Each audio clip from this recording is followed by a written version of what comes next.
Hello students, welcome to easy maths for JEE. I am Ujjwal Kaushik, your friend. जो भी students IIT JEE की preparation कर रहे हैं उनके लिए हमारा चैनल बहुत यूजफुल है। आज एक question let three vectors A B C such that A cross B equal to C, B cross C is A and magnitude of A is 2, then which of the following is not true. यहाँ पे बहुत important बात ध्यान देने वाली कि इसने पूछा which is not true. Usually हम which is of the true से फैमिली होते हैं तो हम जल्दबाजी में क्वेश्चन को गलत कर देते हैं। दूसरा, ऐसा क्वेश्चन जब भी एग्जाम में आए तो कोशिश कीजिए आप इसको मार्क फॉर रिव्यू करके बाद में कर लीजिए, क्योंकि यहाँ पे आपको चारों ऑप्शन सेटिस्फाई करने पड़ेंगे। अब आपकी किस्मत अच्छी है तो पहली बार में भी आंसर मिल सकता है, अगर आपकी किस्मत नहीं अच्छी है तो आपको चारों में से भी आंसर नहीं मिल सकता। क्यों? मान लीजिए आपने किसी एक में कोई सिली मिस्टेक कर दी जो सही था, तो फिर उस हिसाब से आपके लिए चारों ही ऑप्शन डिस्कार्ड हो जाएंगे, तो फिर आप दोबारा तो चेक करने जाएंगे नहीं। तो इसलिए ऐसे क्वेश्चन को बाद में करें ताकि इस तरह से आपका समय बर्बाद ना हो। चलिए अब क्वेश्चन शुरू करते हैं। क्वेश्चन में गिवन है a cross b is equal to c, और एक दूसरी कंडीशन गिवन है। दूसरी कंडीशन में यहीं पे ले लेता हूं, b cross c this is equal to a, और एक गिवन है मैग्नीट्यूड ऑफ ए इज 2। ठीक है, अगर मैं इन दोनों कंडीशंस को देखूं तो इससे मुझे पता लगता है कि ए बी सी जो है वो म्यूचुअली परपेंडिकुलर है। कैसे पता चला, आइए समझते हैं। देखो, जब भी क्रॉस प्रोडक्ट हम निकालते हैं, जैसे मान लीजिए मैंने निकाला ए क्रॉस बी, इस ये मेरा सी के इक्वल आया। ठीक है, मैंने क्रॉस प्रोडक्ट किया, तो इसका मतलब क्या होता है कि बेसिकली जो ये सी वेक्टर आया है ये ए पे भी परपेंडिकुलर है, और जो ये सी वेक्टर आया है ये बी के भी परपेंडिकुलर है। ठीक है, तो यानी कि यहां से मैं इसको कह सकता हूं कि जो मेरा सी वेक्टर है that is perpendicular on A vector, and जो ये मेरा सी वेक्टर है that is perpendicular on B vector. Right, इसी तरह से मैं यहाँ पे कह सकता हूं जो ये ए वेक्टर आया है, this A vector is perpendicular to B vector as well as this A vector is perpendicular to C vector. ठीक है, अब अगर मैं इन तीनों कंडीशंस को मर्ज करूं तो देखो कंडीशन कुछ ऐसी बनेंगी। इसको मान लेते हैं हम ए वेक्टर, इसको मान लेते हैं बी वेक्टर, इसको मान लेते हैं सी वेक्टर। पहला था सी इज परपेंडिकुलर टू ए, तो देखो सी इज परपेंडिकुलर टू ए हो गया, फाइन। दूसरा है सी इज परपेंडिकुलर टू बी, तो सी जो है बी के भी परपेंडिकुलर है, तो ये इस तरह से सी बी के परपेंडिकुलर हो गया। आगे वाली कंडीशन से हमें पता लगा that A is also perpendicular to B, तो ये देखिए ए भी परपेंडिकुलर टू बी हो गया, and a is perpendicular to c which is obviously given c is perpendicular to a. तो देखो इससे मुझे समझ में आया कि जो मेरे तीनों वेक्टर हैं they are the mutually perpendicular, अगर ये म्यूचुअली परपेंडिकुलर है तो इनका डॉट प्रोडक्ट 0 होगा। ठीक है, चलिए अब बढ़ते हैं अपने ऑप्शन 1 की तरफ। ऑप्शन 1 हमें गिवन है ए क्रॉस बी प्लस सी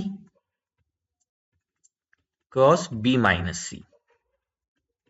ठीक है, सबसे पहले आप क्या कीजिए, इस बी प्लस सी को एक वेक्टर ई मान लीजिए, ये पहले इसको डी मान लेते हैं ताकि गलती ना हो, और बी माइनस सी वेक्टर को आप ई वेक्टर मान लीजिए। तो अब अगर आप सब्स्टिट्यूट करें तो ये बन गया ए क्रॉस डी क्रॉस ई। ठीक है, अब ये क्या है, this is nothing but the vector triple product, और वेक्टर ट्रिपल प्रोडक्ट हम अच्छे से जानते हैं वो क्या होता है, जब ए की डॉट करते हैं ई के साथ यानी कि दूर वाले के साथ, a dot e multiply with d, minus फिर ए की पास वाले के साथ डॉट, तो ए डॉट डी मल्टीप्लाई विद ई।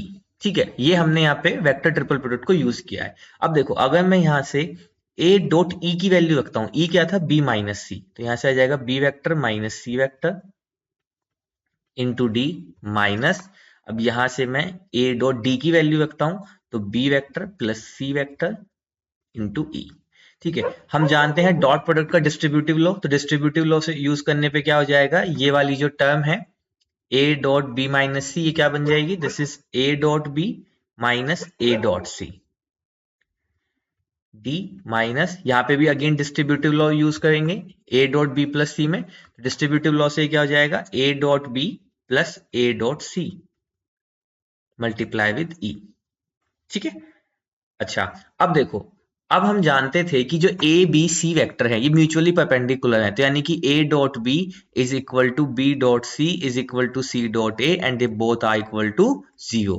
तो बस यहां से देखो ए डॉट बी की वैल्यू कितनी होगी 0, ए डॉट सी की वैल्यू भी 0, d minus a dot B की value 0 plus a dot c की वैल्यू 0 इंटू ई, तो 0 माइनस 0 नथिंग बट 0, तो यानी कि जो फर्स्ट ऑप्शन है वो हमारा ट्रू है। ठीक है, चलिए अब सेकंड की तरफ चलते हैं। सेकंड क्वेश्चन में हमें क्या गिवन है, सेकंड को इधर सोल्व कर लेते हैं। ठीक है, अब देखो सेकंड में हमें क्या गिवन है, projection of A on B cross c. अब देखो यहां पे हम यूज करेंगे कि प्रोजेक्शन कैसे निकालते हैं। ठीक है, तो प्रोजेक्शन हम निकालते हैं projection of A on vector B, ये किसके इक्वल होता है? This is A dot B upon magnitude of B. देखो जो ऑन वेक्टर होता है ना, उसके मैग्नीट्यूड से क्या करते हैं, डिवाइड करते हैं। तो चलो अब अपने ऑप्शन में देखते हैं, हमें क्या गिवन है ऑप्शन में, प्रोजेक्शन ऑफ ए। तो प्रोजेक्शन ऑफ ए यहां पे लिख देता हूं, प्रोजेक्शन ऑफ ए ऑन किस पे, बी क्रॉस सी पे। तो बी क्रॉस सी पे, तो ये किसके इक्वल होगा, पहले तो डॉट पर a dot b cross c upon magnitude of b cross सी।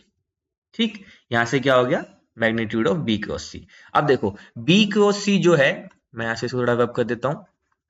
देखो बी क्रॉस सी जो है वो मुझे ए के इक्वल गिवन है, तो ये क्या हो गया बेसिकली ए डॉट ए अपॉन, अब बी क्रॉस सी का क्या हो जाएगा, मैग्नीट्यूड। अब बी क्रॉस सी क्या गिवन है, ए गिवन है, तो नीचे क्या आ जाएगा, ए का मैग्नीट्यूड। ठीक है, अब देखो हम जानते हैं ए डॉट ए क्या होता है, मॉडुलस ऑफ ए का स्क्वायर अपॉन मॉडुलस ए। इससे कैंसिल हुआ तो सिर्फ मॉडुलस ए बच गया, and that is equal to 2। तो यानी कि projection of A on B cross C is 2, तो ये वाला ऑप्शन भी सही हो गया। चलिए अब आगे चलते हैं, just give me a moment, मैं इसको नीचे कॉपी कर लेता हूं।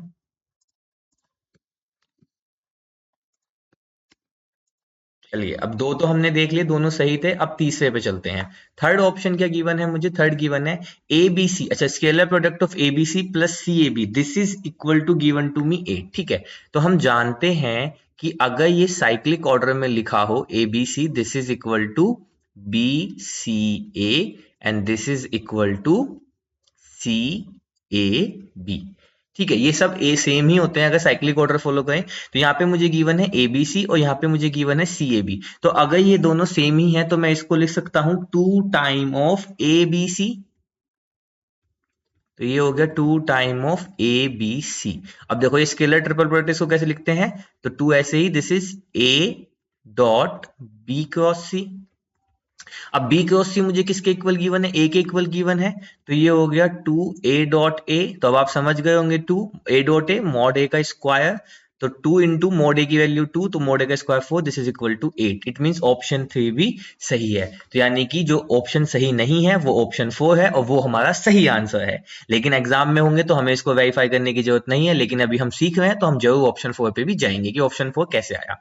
चलिए तो अब मैं ऑप्शन 4 के लिए आगे बढ़ता हूं। यहाँ पे मुझे गिवन है 3a प्लस, मैं यहाँ पे लिख लेता हूँ 3a plus B minus 2c का whole square, this is equal to 51। ठीक है, तो चलिए आइए इसको देखते हैं कैसे होगा। सबसे पहले आप क्या काम कीजिए, हम जानते हैं, अभी हमने कितनी बार यूज कर लिया, मॉड ए स्क्वायर क्या होता है, ए डॉट ए। तो मैं यहाँ पे इसको लिख सकता हूँ 3a plus B minus 2c का dot with same 3a plus B minus 2c का डॉट, है ना। देखो मॉड ए स्क्वायर किसके इक्वल होता है, ए डॉट ए के, तो मैंने बस वही के यहाँ पे होल स्क्वायर गिवन था तो मैंने उसको ए डॉट ए फॉर्म में लिख लिया। अब देखो अगर मैं यहाँ से इनका डॉट प्रोडक्ट करता हूँ तो 3a का डॉट 3a के साथ होगा तो बन जाएगा 9 और ए डॉट ए, तो यानी कि 9 मॉडुलस ऑफ ए स्क्वायर। अब मुझे पता था कि मेरे A B C mutually perpendicular है, तो ए डॉट ए तो मॉड ए स्क्वायर होगा, अदरवाइज दूसरा जो भी होगा ए के साथ डॉट बी हो चाहे ए डॉट सी हो, वो क्या होगा, वो जीरो होगा, क्योंकि उनके बीच में 90 डिग्री का एंगल है और cos 90 जीरो। तो यानी कि 3a के साथ जो आगे बनेगा 3a डॉट बी वो zero, minus 6a dot C वो भी जीरो, फिर प्लस ऐसे ही b का a के साथ जीरो, तो सिर्फ b का b के साथ बचेगा तो मॉड b का स्क्वायर। ठीक है, ऐसे ही बी का सी के साथ भी जीरो, फिर सी का ए के साथ जीरो, सी का बी के साथ जीरो, तो फिर सी का -2 यानी कि प्लस का मैग्नीट्यूड ऑफ सी का स्क्वायर। ठीक है, दिस इज इक्वल टू, अब देखो मुझे क्या गिवन था, मुझे गिवन था मैग्नीट्यूड ऑफ ए, तो ये हो गया 9 इंटू मैग्नीट्यूड ऑफ ए कैसे निकालेंगे हम, मैग्नीट्यूड ऑफ ए गिवन है तो 2 इंटू 2 4 प्लस, अब मुझे मैग्नीट्यूड ऑफ बी स्क्वायर और मैग्नीट्यूड ऑफ सी स्क्वायर नहीं पता, तो मुझे वो पहले निकालने पड़ेंगे। तो देखो कैसे निकालते हैं, सबसे सिंपल है, किसी भी प्रॉपर्टी को आप लेके चल सकते हैं, उसमें कोई बड़ी बात नहीं है। इससे मैं पहले, ये हमें गिवन है, हम इसको लेके चलते हैं। हमें क्या गिवन था क्वेश्चन में कि a cross b this is equal to c। ठीक है, अब अगर मैं यहाँ पे दोनों साइड मॉडुलस ले लेता हूं तो ये जाएगा modulus of a cross b this is equal to modulus of c। ठीक है, अब a क्रॉस b को ओपन करें तो modulus of a modulus of b, और a और b के बीच में एंगल कितना था, 90 डिग्री, तो a क्रॉस b क्या होता है, mod a mod b sine 90। ठीक है, this is equal to my magnitude of c. अब देखो साइन 91 होता है, पॉजिटिव है, मैग्नीट्यूड वैल्यू पॉजिटिव होगी तो इस वाले मोड को कैंसिल कर सकते हैं, तो mod a mod b this is equal to mod c. तो मोड बी किसके इक्वल आ गया, mod c by mod a, और मोड ए की वैल्यू थी 2। ठीक है, तो यहां से हमें बी की वैल्यू मिल गई। अब दूसरी इक्वेशन को चलते हैं। दूसरी इक्वेशन क्या गिवन है, दूसरी इक्वेशन गिवन है b cross C is equal to a. ठीक है, अगेन फिर से मैग्नीट्यूड ले लीजिए, तो यहाँ पे हो जाएगा mod of b mod of c और साइन 90 डिग्री, क्योंकि बी और सी के बीच में कितना एंगल था, 90 degree. This is equal to modulus of a. अब देखो मॉडुलस है अगेन, तो बाहर वाला कैंसिल हो जाएगा, क्योंकि mod b positive value, mod c एक पॉजिटिव वैल्यू और साइन 91 भी पॉजिटिव वैल्यू, तो इस वाले मोड की कोई वैल्यू नहीं अब, तो इसको हटा देते हैं। तो ये हो जाएगा mod b into mod c is equal to mod a की वैल्यू 2। ठीक है, तो अगर मैं यहां से मोड बी की वैल्यू पुट कर देता हूं, देखो इसको मान लीजिए मैंने नहीं माना इक्वेशन 1 से, मैं यहाँ मोड बी की वैल्यू पुट करता हूँ, तो हो जाएगा मोड सी का square upon 2 is equal to 2। तो यहां से आ गया मोड सी का स्क्वायर इज इक्वल टू 4, तो मोड सी की वैल्यू आ गई 2। मैग्नीट्यूड की वैल्यू नेगेटिव नहीं होती, यहाँ से मोड सी हम क्या ले लेंगे 2। अब मोड सी 2 आ गया, तो इमीडिएटली हमें मोड बी की वैल्यू पता लग गई, दैट इज 1। बस यहाँ पे पुट कर दीजिए, this is equal to 36 plus 1 का स्क्वायर 1 प्लस 4 इंटू सी का स्क्वायर, तो मोड सी स्क्वायर 4, तो ये हो गया 37 प्लस 8, तो दिस इज इक्वल टू ठीक है, तो मोड स्क्वायर इज 36 प्लस 1, अच्छा यहाँ पे 16 आएगा, sorry 4 into 4 not 8, this is 16, फिर 7 और 6 1 एंड 3 1 5, तो ये आया 53, जबकि ये गया कितना है 51, तो यही ऑप्शन गलत है, इसीलिए यही हमारा सही आंसर है। So I hope you are able to understand the video. If you have still doubt, you can ask to me into the comment box. Thank you very much. Please subscribe the channel. Be happy.